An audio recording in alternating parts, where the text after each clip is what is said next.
اعوذ باللہ من الشیطان الرجیم بسم اللہ الرحمن الرحیم وما ارسلناک الا کافۃ للناس بشیرا ونذیرا صدق اللہ العظیم۔ کی محمد سے وفا تو نے تو ہم تیرے ہیں، یہ جہاں چیز ہے کیا لوح و قلم تیرے ہیں۔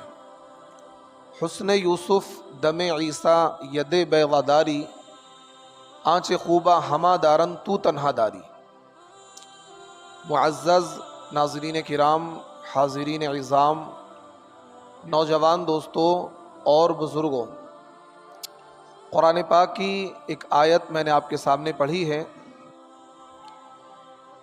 اس آیت میں اللہ تبارک و تعالی نے نبی علیہ الصلاۃ والسلام کی جو بعثت تھی اور آپ علیہ الصلاۃ والسلام جو دنیا میں مبعوث کیے گئے تو آپ کی کیا ذمہ داری تھی اس کو بیان کیا گیا ہے۔ اللہ تعالیٰ کہہ رہا ہے کہ اے نبی، ہم نے آپ کو خوشخبری سنانے والا اور ڈرانے والا بنا کر بھیجا ہے۔ اللہ کے نبی صلی اللہ علیہ وسلم کی جو ذمہ داری تھی وہ یہ تھی کہ آپ امت کو خوشخبری سنائیں اور امت کو ڈرائیں۔ خوشخبری ان لوگوں کو سنائیں جو لوگ آپ پر ایمان لائیں گے اور اس ایمان کے تقاضوں پر عمل کریں گے تو ان کو آپ خوشخبری سنائیں، بشارت دیں جنت کی۔ اور جو لوگ ایمان نہیں لائیں گے اور نبی کی رسالت کو، نبی کی نبوت کو تسلیم نہیں کریں گے، اللہ کے وجود کا اقرار نہیں کریں گے، قرآن کو نہیں مانیں گے، آپ ان کو ڈرائیں جہنم کے عذاب سے۔ تو نبی ایمان والوں کے لیے مبشر ہیں اور نبی غیر ایمان والوں کے لیے نذیر ہیں۔ ایمان والوں کو بشارت دینی ہے کہ اگر تم ایمان لاؤ گے اور ایمان کے تقاضوں پر عمل کرو گے تو جنت کی نعمتوں سے سرفراز کیے جاؤ گے، اور وہ لوگ جو ایمان نہیں لائیں گے ان لوگوں کے لیے نبی نذیر تھے، ڈرانے والے تھے کہ اے لوگوں اس عذاب سے اپنے آپ کو بچاؤ جو عذاب انسانوں کے لیے تیار کیا گیا ہے۔ تو نبی بشیر بھی ہیں، نبی نذیر بھی ہیں۔ بشیر ہیں ایمان والوں کے لیے اور نذیر ہیں غیر ایمان والوں کے لیے۔ اسی وجہ سے اللہ تبارک و تعالی نے قرآن میں یہ کہا وَمَا أَرْسَلْنَاكَ إِلَّا كَافَّةً لِلنَّاسِ بَشِيرًا وَنَذِيرًا، کہ اے نبی ہم نے آپ کو تمام لوگوں کے لیے بشیر اور نذیر، خوشخبری سنانے والا اور ڈرانے والا بنا کر بھیجا ہے۔ تو یہ نبی علیہ الصلاۃ والسلام کی زندگی تھی۔ نبی علیہ الصلاۃ والسلام کو جو ذمہ داری اللہ نے دی تھی اس کو نبھائی۔ لیکن نبی علیہ الصلاۃ والسلام کی سیرت، ایک نبی علیہ الصلاۃ والسلام کی ذاتی زندگی ہے اور ایک ہے قانون شریعت۔ نبی کی جو ذاتی زندگی ہے اس ذاتی زندگی پر عمل کرنا یعنی ممکن ہی نہیں، امپاسبل ہے، ناممکن سی بات ہے۔ نبی کی جو ذاتی زندگی تھی، یہی وجہ ہے کہ نبی کی ذاتی زندگی پر نبی کے صحابہ میں سے صرف ابو ذر غفاری نے عمل کیا۔ کس نے عمل کیا؟ ابو ذر غفاری نے۔ نبی کی جو ذاتی سیرت تھی، لوگ کہتے ہیں بھائی یہ سیرت کا جلسہ کرو، سیرت کا پروگرام کرو۔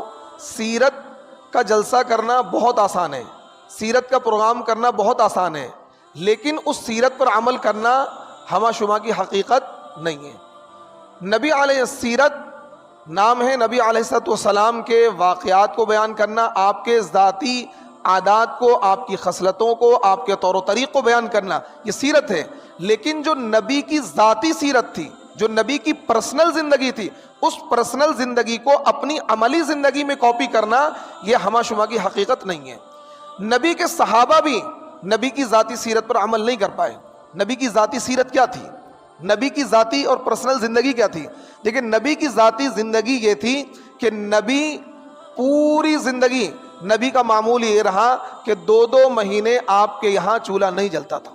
سیرت کی کتابوں میں آپ نے پڑھا ہوگا نبی کی جو خوراک تھی، زیادہ تر نبی کی خوراک یہ تھی کہ آپ 2 کھجور کھا لی اور 1 کٹورا آپ نے پانی پی لیا، یہ نبی کی خوراک تھی۔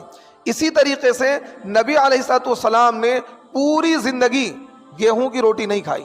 آپ نے جو کی روٹی، اور جو بھی وہ باریک پسے ہوئے نہیں، بس ان کو کوٹا گیا اور پھونک مار کے اس کی بھوسی اڑا دی گئی، اور وہی موٹے موٹے مطلب جو پیسے گئے اس کی روٹی بنا لی گئی، وہ نبی کھایا کرتے تھے.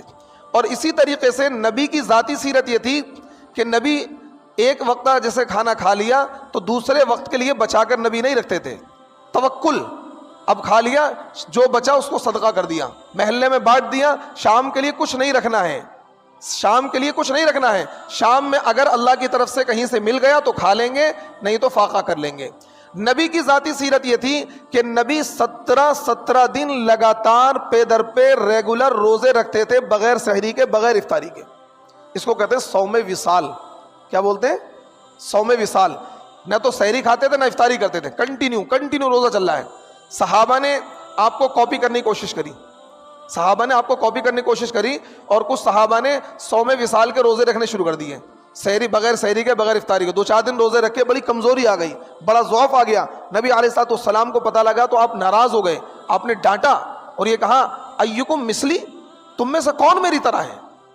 ایکم مثلی، تم میں سے کون میری طرح ہے؟ یطعمنی ربی ویسقینی ربی، کہ میرا رب مجھ کو کھلاتا بھی ہے اور میرا رب مجھ کو پلاتا بھی ہے. یہاں کھلانے اور پلانے سے مراد نہیں کہ پلاؤ اور دسترخوان آتے تھے نبی علیہ الصلوۃ والسلام کے پاس.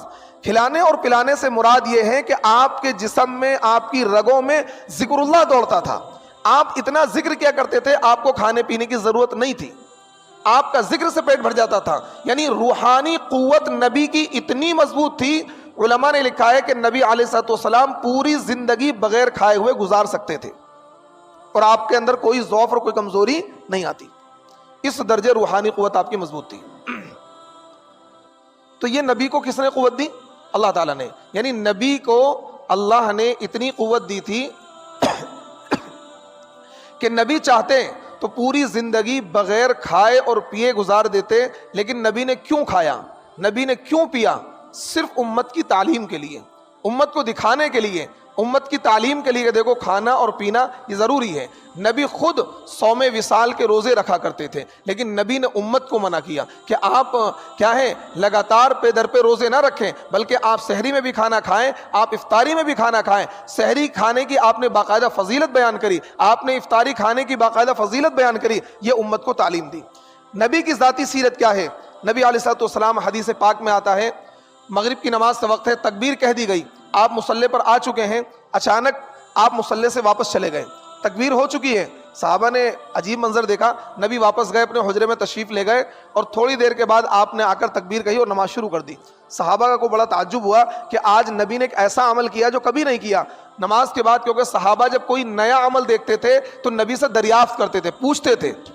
یہ اس سے ہمیں ایک بات پتہ لگی کہ اگر ہم کوئی نئی بات دیکھیں تو پوچھیں، سوال کریں، دریافت کریں کہ آج ہم نے یہ بات دیکھی، اس کا ریزن کیا ہے، اس کا مطلب کیا ہے، تاکہ ہمارے علم میں اضافہ ہو. تو صحابہ نے عرض کیا، یا رسول اللہ، آج ہم نے ایک عجیب طرز عمل دیکھا کہ آپ تکبیر ہونے کے بعد گھر دوبارہ تشریف لے گئے اور آپ نے بعد میں آ کر نماز شروع کری. تو نبی نے کہا کہ جب میں مصلی پر کھڑا ہوا، میرے ذہن میں بات آ گئی کہ گھر کے طاق میں، الماری میں ایک سونے کا دینار رکھا ہوا ہے، اور نبی کو یہ بات گوارا نہیں ہے، نبی کے لیے بات جائز نہیں ہے، حلال نہیں ہے کہ نبی کے گھر میں ایک دینار بھی ہو، اور اس حال میں اگر خدا نخواستہ موت آ جائے تو نبی کے لیے بات جائز نہیں ہے.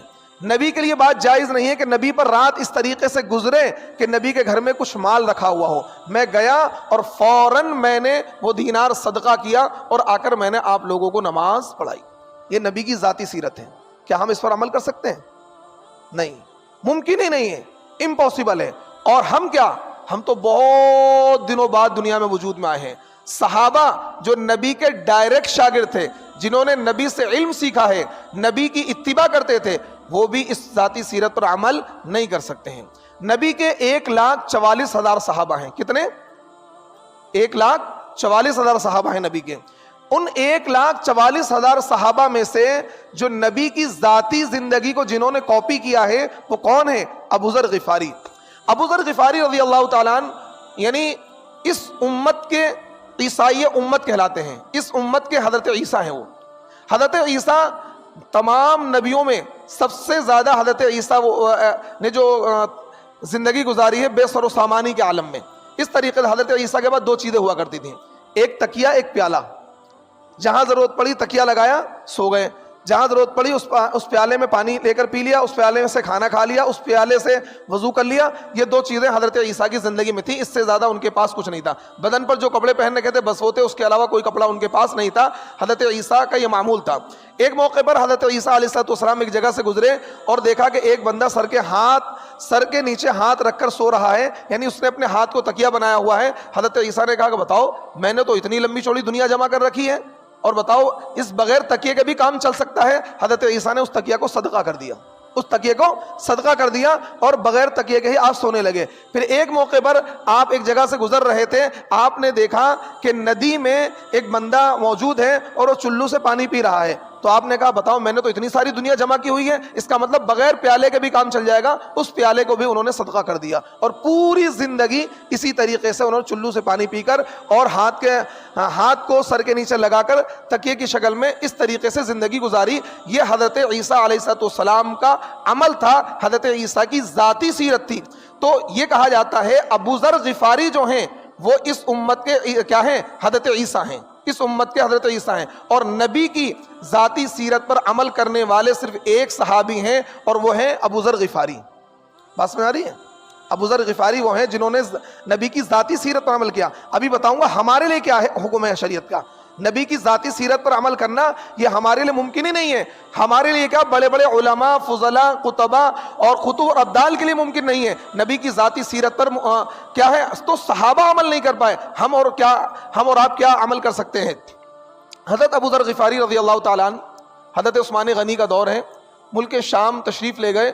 ملک شام میں ایک گھر میں حضرت ابو ذر غفاری کی دعوت ہوئی تو دیکھا دسترخوان پہ دو کھانے ہیں, دو طرح کے کھانے. آج ہمارے دسترخوان میں تو کئی طرح کے کھانے ہوتے ہیں, قورمہ بھی ہے, بریانی بھی ہے, زردہ بھی ہے, نہاری بھی ہے, اور ماشاءاللہ شادیوں میں تو ایسا ہے کہ 55 ڈش, 60 ڈش, 70 ڈش, یعنی جس کے وہاں زیادہ ڈش ہیں وہ زیادہ مالدار ہیں.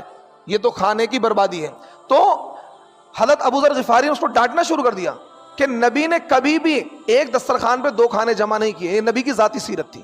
حالانکہ ہم دو کھانے کھا سکتے ہیں, نبی کی ذاتی سیرت تھی. اگر چٹنی روٹی ہے تو سالن روٹی نہیں ہو سکتا, اگر سالن روٹی مطلب ایک دسترخوان پہ دو کھانے کبھی بھی نبی نے جمع نہیں کیے, ایک ہی کھانا ایک وقت میں ہوا کرتا تھا. یہ نبی کی ذاتی سیرت ہے. اس کو ڈانٹنا شروع کر دیا.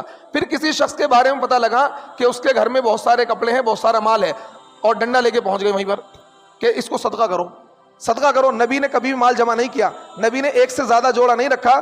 تو اب لوگ پریشان ہونے لگے.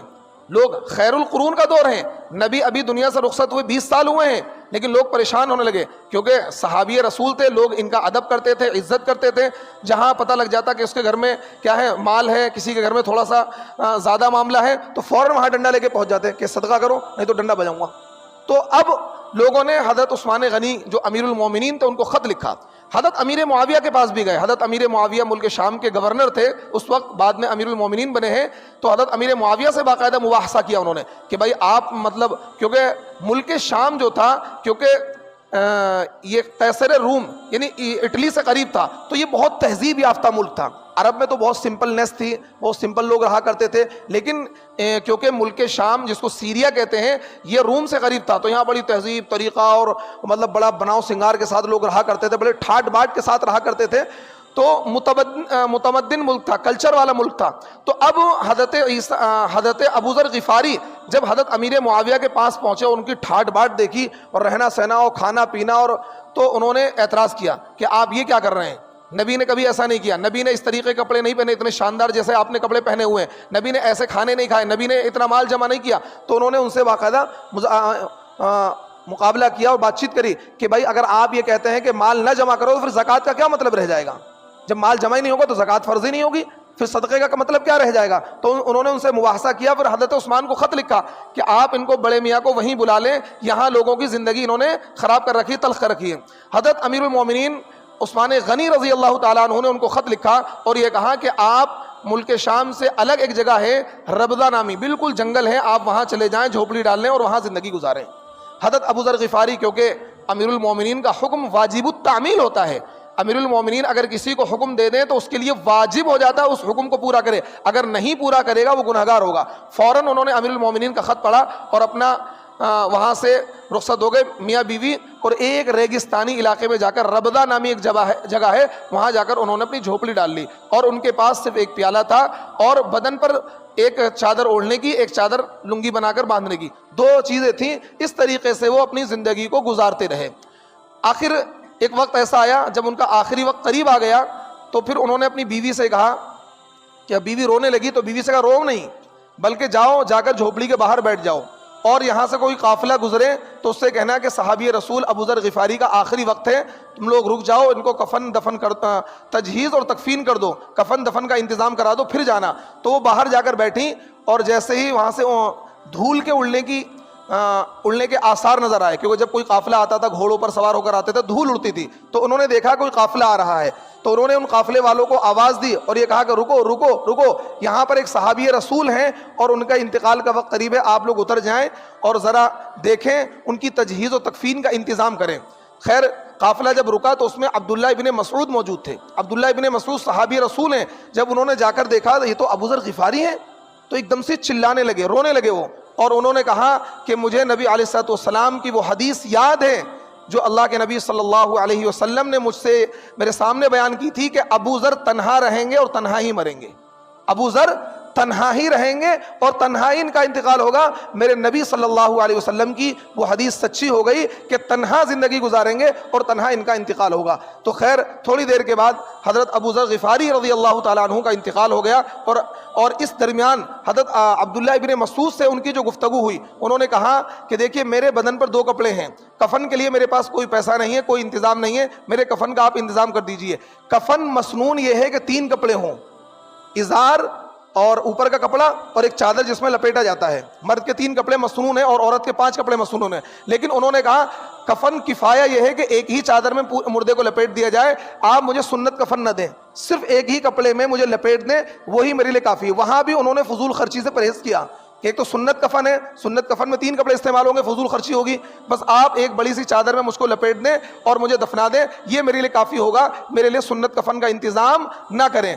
اب اور لیکن یہ شرط یہ ہے کہ مجھے کفن وہ شخص دے گا کہ جو مطلب ملازم نہ ہو، خلافت کا نظام چل رہا ہے، گورنمنٹ کا ملازم نہ ہو، کیونکہ گورنمنٹ کے ملازم کہیں نہ کہیں کوتاہی کر دیتے ہیں، ڈیوٹی 8 گھنٹے کی 6.5 گھنٹے ڈیوٹی دی یا 7.25 گھنٹے ڈیوٹی دی، تو ان کی حالانکہ خیر القرون کا دور چل رہا ہے، صحابہ کا دور چل رہا ہے، لیکن آپ ابو ذر کے تقوی کا عالم دیکھیے، صحابہ سے یہ بات کہہ رہے ہیں کہ مجھے اس شخص کی کمائی کا کفن بالکل نہیں چاہیے کہ جو شخص گورنمنٹ کا ملازم ہو، یعنی خلافت میں، حالانکہ اس دور میں تقوی کا کیا عالم تھا، لیکن اس کے باوجود انہیں اندیشہ تھا کہ ہو سکتا ہے کوئی اپنی ڈیوٹی میں کوتاہی کرتا ہو 10 منٹ کی 5 منٹ کی، تو اس کی تنخواہ میں جھول ہے، تو اس لیے مجھے وہ کفن نہیں چاہیے۔ تو انہوں نے کہا کہ میرے پاس ایک چادر ہے جو میری والدہ نے خود بنی ہے، میری والدہ نے خود بنی ہے، میں آپ کو اس چادر میں کفن دے دوں گا۔ تو حضرت عبداللہ ابن مسعود کی اس فرمائش پر انہوں نے لبیک کہا کہ ٹھیک ہے، آپ مجھے اسی چادر میں کفن دے دینا جو چادر آپ کی والدہ نے بنی ہے، لیکن کسی اور کپڑے میں کفن مت دینا، ایک ہی چادر میرے لیے کافی ہے۔ تو دیکھیے نبی علیہ الصلوۃ والسلام کے 1,44,000 صحابہ میں سے ایک صحابی ہیں جنہوں نے نبی کی ذاتی زندگی کو اپنا مسلک بنایا۔ نبی کی ذاتی زندگی یہ تھی کہ جب آپ دنیا سے رخصت ہو رہے ہوں، آپ کی ملکیت میں کوئی مال نہ ہو، آپ کی ملکیت میں روپیہ اور پیسہ نہ ہو، اور آپ اس طرح زندگی گزاریں، ایک ہی وقت میں ایک ہی کھانا کھائیں، دوسرا کھانا نہ کھائیں، جسم پر جو کپڑا ہو اس کے علاوہ دوسرا کپڑا نہ ہو، یہ نبی کی ذاتی سیرت تھی۔ لیکن ہمارے لیے اور آپ کے لیے اور پوری امت کے لیے جو نبی کی تعلیم ہے وہ یہ ہے کہ قانون شریعت کو ہم لوگ فالو کر لیں۔ قانون شریعت کو، شریعت میں 5 جوڑے بھی استعمال کرنا جائز ہے، شریعت میں روپیہ اور پیسہ رکھنا بھی جائز ہے، مال جمع کرنا بھی جائز ہے، ایک وقت میں 2 کھانا بھی جائز ہے۔ صرف اور صرف تقریر کا میں آپ کو نچوڑ بتا دے رہا ہوں کہ آپ اتنا کام کر لیں، حلال چیزوں کو اختیار کر لیں، حرام چیزوں سے بچ جائیں، تو آپ اس دور کے ولی کامل ہیں۔ کیا ہیں آپ؟ اس دور کے ولی کامل۔ یعنی اگر کوئی بندہ آپ میں سے ایسا ہے، حرام کام نہیں کرتا ہے، جائز کام کر لیتا ہے، سنت، نوافل، مستحبات اور اشراق اور چاشت اور اوابین اور تہجد بہت دور کی باتیں ہیں، صرف 5 نمازوں کا اہتمام کر لے اور حرام کاموں سے بچ جائے۔ اب حرام کام کیا ہے؟ جھوٹ بولنا، غیبت کرنا، چغلی کرنا، ناجائز طریقے سے مال کھانا، یہ کیا ہے؟ سب حرام کام ہے۔ نماز چھوڑنا گناہ کبیرہ ہے، نماز میں کوتاہی کرنا، داڑھی مڈانا یہ گناہ کبیرہ ہے. تو یہ سارے کام جو ہیں اپنی زندگی میں نہ کریں. جو بھی شریعت کے دائرہ ہے، شریعت کا ایک دائرہ ہے، اس دائرے سے باہر نہ جائے. سنت، نوافل، مستحبات یہ تو بہت اعلیٰ چیزیں ہو گئیں، ان پر تو کوئی عمل کر پائے گا. لیکن حضرت قاری طیب صاحب رحمۃ اللہ علیہ آج سے 60 سال پہلے، اس وقت بھی کچھ خیر باقی تھی، اب تو ہم بہت بدترین دور سے گزر رہے ہیں. اس وقت یہ بات کہا کرتے تھے اپنی تقریروں میں کہ اس دور میں کا ولی کامل وہ شخص ہے، اور ولی کامل نہیں بلکہ اس وقت کا قطب ہے وہ شخص کہ جو صرف حرام اور حلال میں تمیز کر لے، حرام چیزوں کو چھوڑ دے، حلال چیزوں کو اختیار کر لے. مکروہ تنزیہی اور ان چیزوں سے بچنا تو بہت بڑی بات ہو گئی. صرف آپ کی ذمہ داری یہ ہے آج کے دور میں آپ اتنا کام کریں کہ حلال کو اختیار کرنا ہے اور حرام کو اپنی زندگی سے نکال دینا ہے. کریں گے انشاءاللہ. یہ نبی یہ سیرت ہمارے لیے، ذاتی سیرت کسی کے لیے نہیں ہے، وہ نبی کا ذاتی عمل تھا. ابو ذر غفاری نے تقوی کا اعلیٰ مقام اختیار کرتے ہوئے نبی کی ذاتی سیرت کو اپنا لیا. یہ ابو ذر کا ہی مقام تھا، باقی صحابہ اس پر عمل نہیں کر پائے، باقی دیگر صحابی نبی کی ذاتی سیرت کو نہیں اپنا پائے. نہ ہمارے لیے ذاتی سیرت ہے، نہ صحابہ کے لیے ذاتی سیرت تھی، نہ علماء کے لیے ذاتی سیرت تھی. وہ نبی کا ذاتی عمل تھا. ہمارے لیے اسلام کا قانون ہے، ہمارے لیے قانون شریعت ہے. جو شریعت کا قانون ہے اس پر عمل کر لیں، اور جو شریعت کے قانون کے خلاف جو چیزیں ہیں ان کو چھوڑ دیں. اللہ رب العزت ہمیں عمل کی توفیق عطا فرمائے. وآخر دعوانا ان الحمدللہ رب العالمین.